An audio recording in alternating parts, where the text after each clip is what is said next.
안세영 선수와 배드민턴 협회의 갈등이 숨고르기에 들어간 듯합니다. 더 큰 갈등의 서막일지 해결의 실마리일지 알아보겠습니다.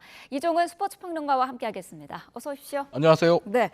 자, 어제 공항에 도착한 안세영 선수의 귀국 이야기를 조금 전에 들었는데 네네. 운동에만 전념하고 싶다는 호소다. 싸울 네. 의도는 없다라고 밝혔습니다. 어떻게 들으셨습니까? 안세영 선수가 처음에 목소리를 냈을 때, 금메달을 딴 이후에 목소리를 냈을 때와 같은 결을 유지하고 있다라고 볼 수 있는 부분입니다. 네. 실제로 안세영 선수가 좀 금메달을 딴 이후에 자신의 SNS에 이런 글을 썼잖아요. 그러니까 누군가와 전쟁하듯 싸우려고 하는 것이 아니다. 대화를 하고 싶다라고 이야기했고 바꾸고 네. 싶다고 얘기를 했고 누군가 자신의 말을 귀 기울여주는 어른이 있었으면 좋겠다 이런 말들을 했잖아요. 네. 어제 역시 사실 안세영 선수가 어제 저는 입고 갈 때부터 많은 사람들과 상의한 이후에 이야기하겠다 정도로만 말하고 짧게 그냥 귀국할 것이다 라고 예상을 했는데 예상대로 네.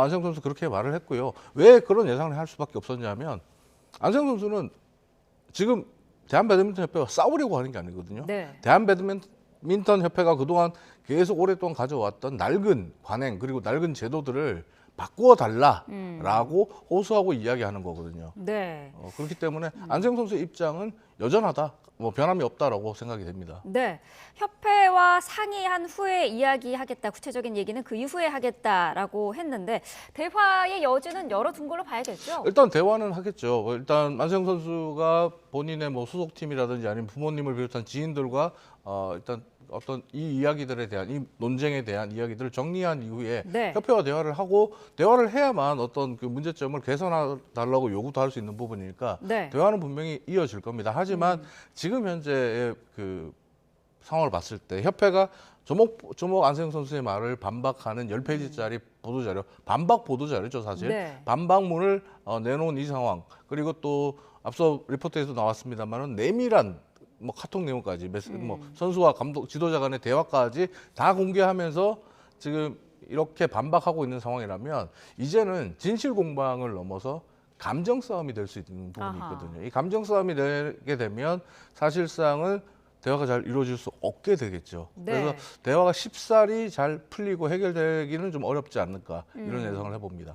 그 말씀하신 그 협회의 반박의 그 해명 자료 그 부분이 안세영 선수가 귀국한 이후에 나왔고요. 네네. 안세영 선수와 그 사이에 대화도 없는 상태에서 이제 나온 상태인데 쟁점이 된 부분들을 살펴보면 먼저 부상 관리의 문제점 부분도 나와 있습니다. 협회는 일단 무리하게 대회에 참가시킨 적은 우리로서는 없다라는 그런 네네. 입장이에요. 일단 그건 협회의 생각이죠. 어떻게 네. 보면 선수가 어떻게 생각했고 어떤 분위기 속에서 대회 출전을 했는지를 협회가 뭐랄까요 좀 세밀하게 세심하게 파악하고 있는가는 좀 체크를 해봐야 된다고 생각합니다. 무슨 말이냐면 네. 감독과 지도자 선생님 그리고 협회에서 대회 나가고 싶냐, 대회 나갈 거냐라고 하거나 혹은 대표 선수로 일원으로서 대표팀의 일원으로서 이 선수가 진천 선수촌에서 훈련을 받고 대표팀에서 같이 훈련하고 있는데 코앞에 국제대회가 다가왔어요. 근데 몸 상태가 좀 안 좋아요. 네. 근데 우리나라 정서상 선수가 저 몸이 안 좋아서 못 나가겠습니다. 아하. 이렇게 얘기하기가 어렵거든요.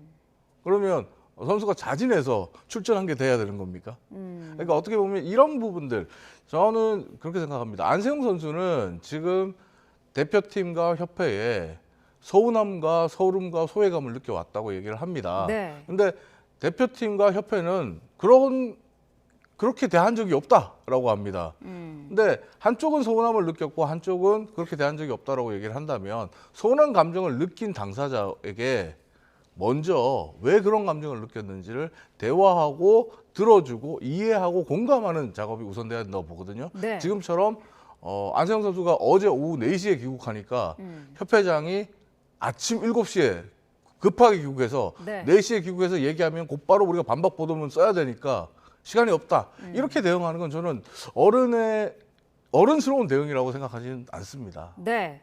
안세영 선수가 그 파리에서 폭탄 발언을 할 때 자유라는 이름으로 방임한다라는 표현을 썼었거든요.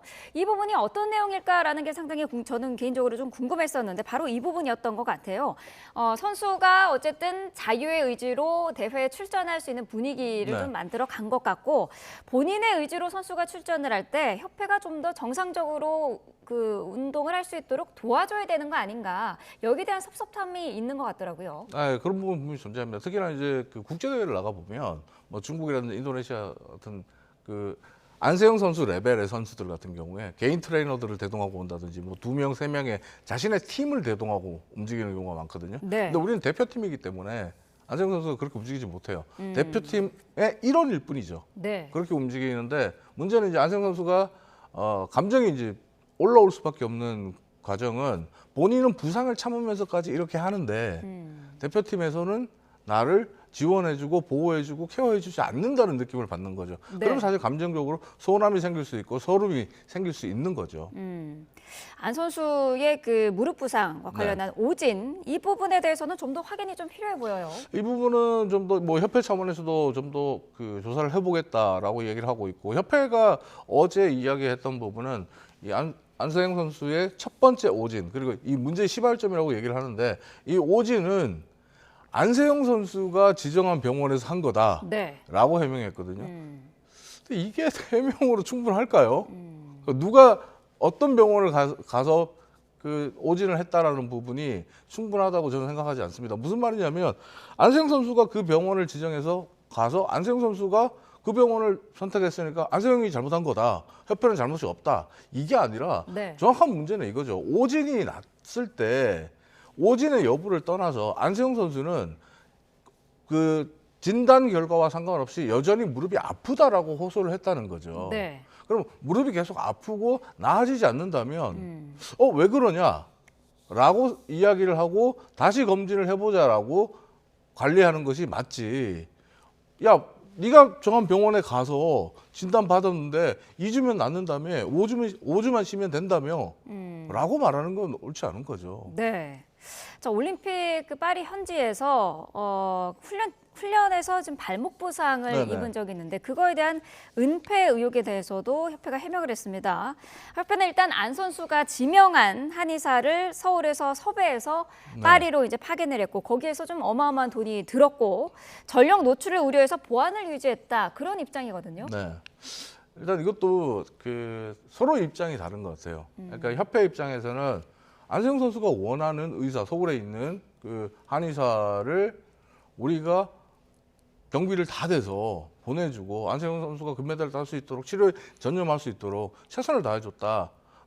사실 안세영 선수가 아니었으면 파리에 있는 한의원을 보낼 수도 있었다. 네. 이런 입장이란 말이에요. 그러니까 우리는 최선을 다했다라는 거고 안세영 선수는 한의사 선생님을 보내준 부분에 대한 이야기가 아니라 그 앞부분. 그러니까 처음에 부상을 당했을 때 그 전초기지의 메디컬 센터에서 치료를 받게 했던 부분이라든지 네. 아니면 안세영 선수가 이야기를 그 자신의 부상 상황을 터놓고 이야기를 못하게 했다는 그런 이야기도 나오거든요. 지금 네. 현재 그 안세영 선수 동생 측에서 그런 얘기가 나오는데 그런 이야기를 할 수 없는 과정 그리고 그런 분위기 이런 부분들을 지적하는 거거든요. 그러니까 네. 한쪽은 우리는 돈 들여서 보내달라는 한의사 보내줬어라고 얘기하는데 다른 쪽은 그 결과를 원하는 게 아니라 그 과정을 얘기하고 있거든요. 그러니까 서로 계속 평행선을 달리고 있는 거죠. 네, 개인 트레이너 계약 종료 논란도 있는데 안세영 선수 발언을 보면은 이 트레이너한테 굉장히 마음적으로도 의지를 네네. 많이 한 것 같아요. 그런데 협회 측에서는 트레이너가 파리행을 거절했다 네. 그런 지금 입장이에요. 여기에 대해서는 어떤 입장이신가요? 근데 이거는 사실 협회에 일하는 다른 뭐 경기단체 협회에 일하는 트레이너들도 이런 경우가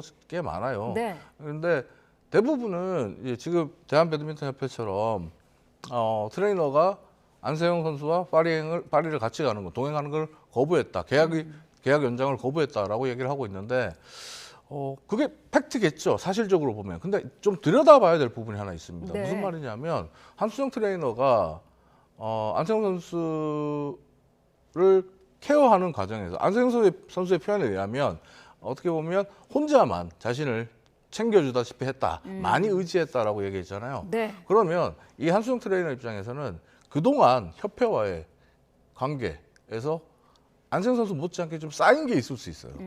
그리고 초우도 그렇게 좋지 않으니까. 초우가 있고 감정적으로 쌓인 게 있다면 재계약을 할까요? 하지 않을까요? 안 하게 되겠죠. 재계약을 제안한 협회가 올림픽에 왔으니까 이제 재계약합시다 라고 했을 때 근데 이건 뭐 속내를 들여다봐야 되는 거죠. 그러니까 네. 지금 협회 말만 들을 게 아니라 한수정 트레이너의 그때 심경도 들어봐야만 판단할 수 있는 문제다. 이렇게 말씀을 드리겠습니다. 네, 안세영 선수는 개인 트레이너를 쓰고 싶다는 의견을 계속해서 피력을 했다고 하는데 협회는 공식적으로 여기와 관련된 얘기는 전달 들은 바가 없다라는 입장이거든요. 전반적으로 좀 선수와 협회 사이에서 의사소통이 제대로 되지 않고 있다라는 느낌도 드는데요. 그렇죠. 소통 자체가 뭐 제대로 안 되고 있는 부분이 분명히 존재하고 있고, 협회에서는 어떻게 본다면 이 기본적으로 그런 이야기가 전달이 됐다고 해도 아마 거부했을 겁니다. 대표팀이 안세영 혼자만을 위한 팀이 아니다. 네. 단체다. 집단 생활이다라고 이야기를 하면서 거부했을 가능성이 높거든요. 네. 그러면 어떻게 보면 안세영 측에서 이야기를 꺼냈을 때, 안세영 선수 측에서 이야기를 꺼냈을 때 그게 협회까지 전달되지 않을 수 있다. 이렇게 저는 봅니다. 네. 자, 훈련 방식에 대한 지적도 안세영 선수가 했습니다. 아무래도 우리나라가 복식이 강하다 보니까 네네. 그거 위주로 훈련을 해왔다는 거잖아요. 네. 실제로는 어떻습니까? 실제로 우리는 복식 위주입니다. 그래서 과거부터 복식 위주였고, 네. 우리는 단식에서 금메달이 96년 애틀란타 올림픽 때 방수현 전 선수가 딴 게 단식에서 28년 만에 나온 금메달이거든요. 네. 단식보다는 복식을 선호했던 이유는 크게 두 가지입니다. 첫 번째는 단식과 복식을 한 선수가 같이 뛸 수는 없어요. 근데 단식을 포기하고 복식을 뛰게 되면 혼합 복식과 그 남녀 복식을 뛸 수가 있단 말이에요. 네. 그러니까 금메달을 최대 2개까지 노릴 수 있습니다. 하지만 아하. 단식을 뛰게 되면 단식 금메달 하나만 노릴 수 있죠. 그리고 두 번째는 한국 그 대표팀의 특성인데요. 그 특성이라 하면 한국 대표팀은 국가대표로 선수가 선발이 되면 진천 선수촌에서 집단 합숙 훈련을 합니다. 네. 복식은 호흡이 중요하고 손발을 맞추는 기간이 굉장히 필요한 종목이란 말이에요. 네. 근데 우리 같은 경우에 집단적으로 합숙 훈련을 하기 때문에 상대적으로 다른 나라 선수들에 비해서 손발을 맞추고 호흡이 좋다라는 평가를 받습니다. 그러니까 네. 복식을 전략적으로 우리가 키워왔던 거죠. 그래서 단식보다는 복식 위주의 대표팀이 계속 운영되어 온 것은 안세영 선수의 말처럼 사실입니다.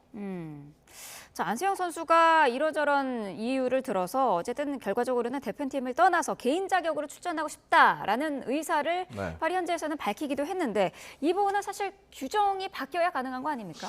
지금 현재 상황들을 보게 되면 흘러가는 이야기들과 뭐 양상들을 보면 저는 이게 양측의 접점을 찾기가 어렵다. 한쪽이 부러져야만 이게 결론이 날 것 같다라고 생각을 하게 되는데 네. 그 이유가 바로 이 규정과 관련된 부분이에요. 실제로 지금 안세영 선수가 말하고 있는 건 낡은 규정과 낡은 시스템을 바꾸자는 거거든요. 네. 근데 이제 바꿔달라는 건데 협회는 이걸 할 수가 없습니다. 협회는 당장 지금 뭐 화면에 나옵니다만 여자는 만 27세, 그리고 남자는 만 28세 이상이 될 때까지 국가대표 활동을 해야 됩니다. 네. 근데 지금 개인 자격으로 활동할 수 있게 국제대회 나갈 수 있게 풀어달라는 건데 저 부분은 협회가 용인을 해줄 수가 없다라고 주장하는 게 네. 협회의 스폰서 후원 금액과도 관계가 된 부분입니다. 무슨 말이냐면 대한배드민턴협회는 대한축구협회 다음으로 많은 돈을 후원받는 스포츠 단체, 국내에서 스포츠 단체예요. 네. 과거에 연간 70억 원의 그 후원금을 받는 조건으로 4년 계약을 맺게 됐고 굉장히 후원 금액이 많은데 그 후원 금액이 높은 많은 이유는 단 하나예요. 대한배드민턴협회 규정에 대한민국 배드민턴 국가대표 선수들은 배드민턴협회와 계약된 후원사의 용품을 모두 사용해야 한다. 안세영 선수 본인은 다른 신발을 신고 경기를 하고 싶어도 할 수가 없어요. 네. 그런데 이 조항 때문에 사실은 굉장히 많은 돈을 후원사들이 지불하고 있는 거거든요. 근데 안세영 선수가 개인 자격으로 출전하겠다. 그리고 대표팀에서 나가겠다라고 한다면 네. 후원사들 입장에서는 그렇게 많은 금액을 지불할 필요가 없어집니다. 안세영 선수가 개인 계약을 하려고 하겠죠. 근데 과거에는 남자 선수들 같은 경우에는 이 나이 제한에 대한 소송에서 이긴 적도 있다고 하더라고요. 근데 이제 중요한 부분은 이게 소송으로 간다. 여기서 이제 생각하셔야 될 게 그겁니다. 처음에 안세영 선수 금메달을 따고 작심 발언을 했을 때 네. 그때 대표팀의 총감독이었던 김학균 감독 같은 경우에 모 방송사와 인터뷰에서 작년부터 세영이가 법적 투쟁을 준비하고 있는 것 같다라고 했거든요. 이 네. 부분이거든요. 바로. 이 부분인데 자 이제 개인 자격으로 국제 대회를 출전할 수 있겠죠. 나이 제한의 규정 그리고 개별 선수 개인적으로 후원사 계약을 할 수 있게 해달라는 두 가지 규정을 네. 그러니까 만들어 달라, 풀어 달라라는 거거든요. 근데 저거는 협회에서는 절대 양보 못 합니다. 왜냐하면 협회는 대한민국 배드민턴 전체의 생존의 문제와 직결돼 있다라고 항상 주장해 왔거든요. 네. 저게 이용대 선수 이전에도 계속 나왔고 이용도 선수 때도 논란이 됐던 부분인데 저 논란에 대해서 협회는 초지일관 입장을 고수해 왔습니다. 이번에 안세영 선수가 이야기한다고 해서 입장을 섣불리 바꿀 수는 없을 겁니다. 따라서 한쪽이 부러질 때까지 충돌할 가능성이 높아 보인다는 게 안타깝지만 제 예상입니다.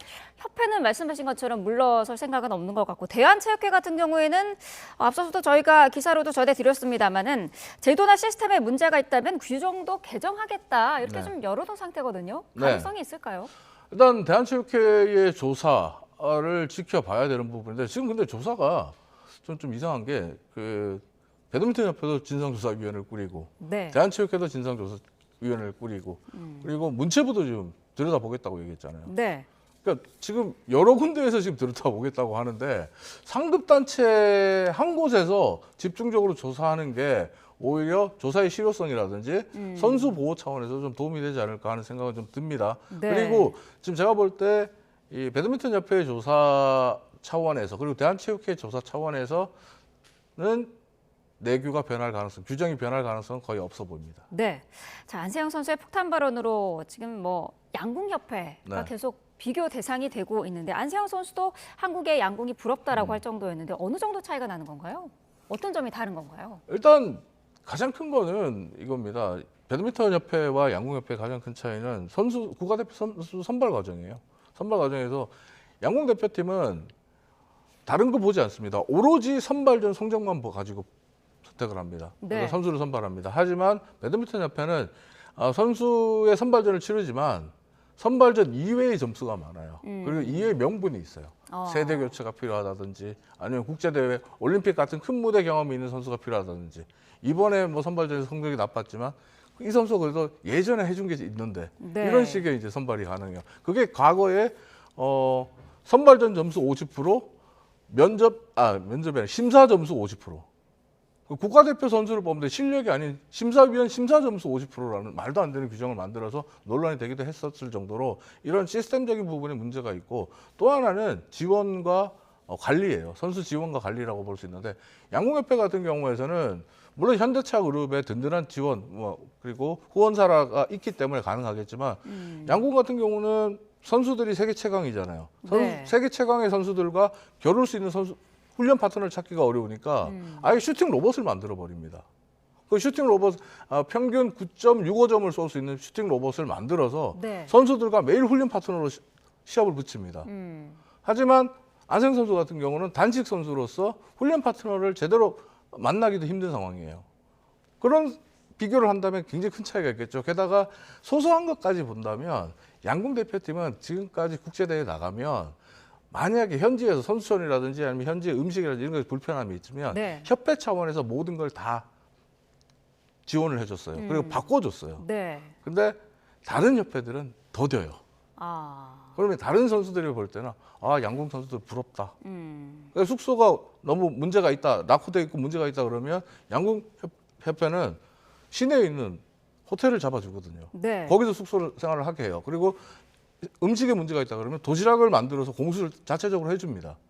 근데 이 모습을 다른 선수들이 보고 있으면 부럽겠어요, 안 부럽겠어요? 당연히 부럽죠. 네, 상대적인 박탈감이 좀 들 수도 네. 있을 것 같네요. 자, 지금 이런 가운데 여러 가지 의견들도 나오고 있습니다. 방수현 해설위원 같은 경우에는 안 선수 혼자 힘으로 지금껏 성장한 건 아니다. 이런 안타까운 마음으로 보기도 했는데 여기에 대해서는 어떤 생각이신가요? 맞는 말이죠. 사실은 금메달이라는 게 특정 선수 혼자만의 힘으로 가능한 것은 아니거든요. 네. 그러니까 대표팀 그리고 협회 시스템이 있고 또 국민적인 지지와 또 성원, 응원이 있기 때문에 가능하죠. 맞는 부분이죠. 하지만 말이죠. 금메달을 안세영 혼자 딴 게 아니니까 협회 시스템을 그대로 가자 이렇게 얘기를 할 수는 없잖아요. 네. 그 협회 시스템을 바꿔야 하는 건 맞다고 방수현 위원도 얘기를 했잖아요. 근데 방수현 위원께서 이런 얘기를 하셨습니다. 근데 이거를 좋은 시기에 잘 대화를 해서 풀어나가야지 이렇게 푸는 거는 좀 실망스럽다라고 네. 하셨잖아요. 근데 반대로 안세영 선수 입장에서는 이렇게 생각한 거예요. 목소리란 얘기를 했잖아요. 네. 자신의 목소리에 가장 힘이 실릴 때, 자신의 목소리를 들어줄 때, 사람들이 들어줄 때, 그때를 본인을 생각한 게 금메달을 딴 순간이라고 생각한 거죠. 그러니까 타이밍의 문제 그리고 또 가능성의 문제인데 네.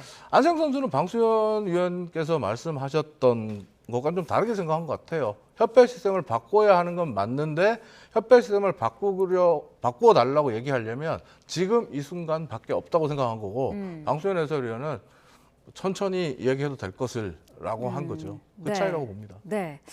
앞서서 평론가께서는 한쪽이 굽히지 않으면 접점을 찾을 수 없을 것 같다라고 네. 전망을 해주셨는데 양쪽이 좀 극단으로 치닫지 않고 신중한 대화를 이어가서 현명한 해결책을 좀 찾아봤으면 좋겠습니다. 이종원 스포츠 평론가와 함께 자세한 이야기 나눠봤습니다. 오늘 말씀 감사합니다.